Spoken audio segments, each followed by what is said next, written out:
You have a deadline tomorrow, but somehow you're watching this video instead of working. Sound familiar? Your brain is literally wired to sabotage you, and I'm about to show you why. But here's the thing.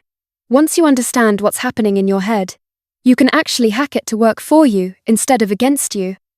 Let me paint you a picture. Last month, I had a presentation due for a client, something I'd known about for 3 weeks. Did I start it 3 weeks ago? Of course not. 2 weeks ago? Nope. 1 week? You're hilarious. I started it at 11 p.m. the night before, fueled by panic and questionable amounts of coffee. And here's the kicker. It turned out fine, which is exactly why my brain learned absolutely nothing from this experience and will probably do it again next time. If you're nodding along right now, congratulations, you're human.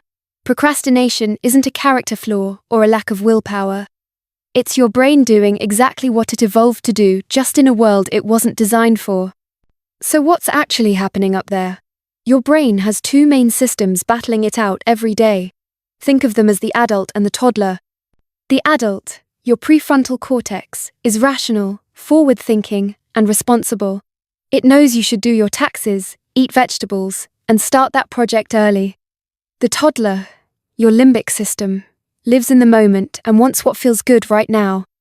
Netflix, social media, organizing your sock drawer, anything but the hard stuff. Here's the problem. The toddler is stronger.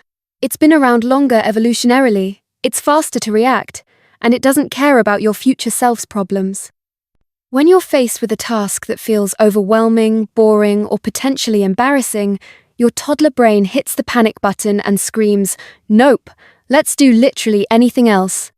This is called instant gratification bias, and it made perfect sense when we were hunter-gatherers. If you found berries, you ate them immediately, because who knew when you'd find berries again?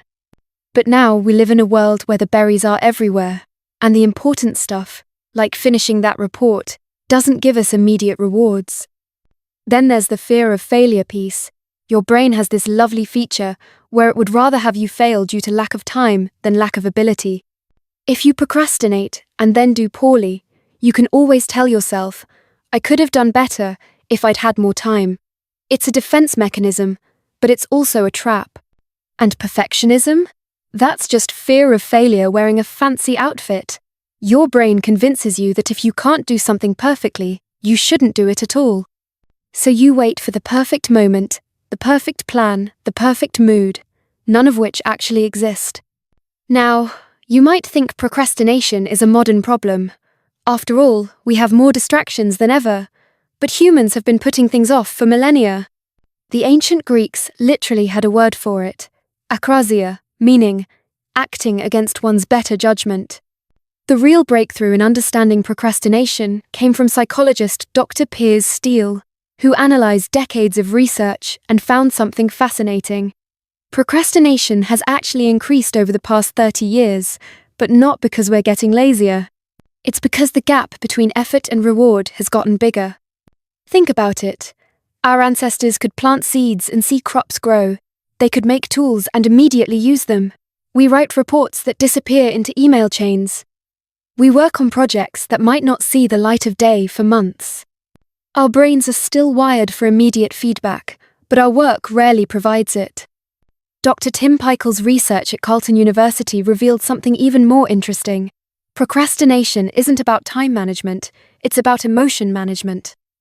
We procrastinate on tasks that make us feel bad, whether that's boredom, anxiety, or frustration. We're not avoiding the task, we're avoiding the feeling. Alright, enough about why your brain hates you. Let's talk about how to work with it instead of against it. First technique, the 2-minute rule. If something takes less than 2 minutes, do it immediately. Your brain's resistance system doesn't have time to kick in. But here's the real hack. Use this to start bigger tasks. Tell yourself you'll only work on that presentation for 2 minutes. Often, starting is the hardest part, and you'll keep going once you begin. Second, temptation bundling. This is about pairing something you need to do with something you want to do. Only listen to your favorite podcast while doing dishes. Only watch Netflix while on the treadmill. Your brain starts associating the boring task with the reward. Third, The Pomodoro technique, but with a twist. Instead of 25-minute work blocks, start with 10 minutes. Set a timer, work on one task, then take a 5-minute break. Your brain can handle anything for 10 minutes. As you build the habit, gradually increase the time. Fourth, implementation intentions. Instead of saying, "I'll work on my project tomorrow," be specific. Tomorrow at 9 a.m., I will sit at my desk and write the introduction to my project. Your brain needs concrete plans, not vague intentions. Fifth, the importance of environment design. Make starting easier and procrastinating harder. Put your phone in another room. Close unnecessary browser tabs. Set up your workspace the night before. Every small friction you remove makes starting more likely. Sixth, forgive yourself. This might sound touchy-feely, but research shows that self-compassion actually reduces procrastination. When you beat yourself up for procrastinating, your brain's response is to procrastinate more to avoid those bad feelings. Break the cycle. Here's how to implement this starting today. Pick one small task you've been avoiding. Set a timer for 10 minutes. Tell yourself you only need to work on it for those 10 minutes. When the timer goes off, you can stop if you want. Most of the time, you'll keep going. Your challenge this week is simple. Try just one of these techniques. Not all of them. That's your perfectionist brain trying to procrastinate on beating procrastination. Pick one. Maybe it's the 2-minute rule. Maybe it's setting up your environment. Maybe it's just being more specific about when you'll do something. Try it for 3 days and see what happens. Here's what I want you to do right now. Yes, literally right now, while you're still motivated. Think of one task you've been putting off. Write it down. Now write down exactly when you'll work on it and for how long. Be specific. Drop a comment and tell me what task you're going to tackle and which technique you're going to use. I read every comment, and I'll be rooting for you.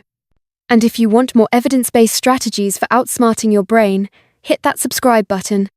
Because understanding your psychology isn't just interesting, it's the key to actually getting things done.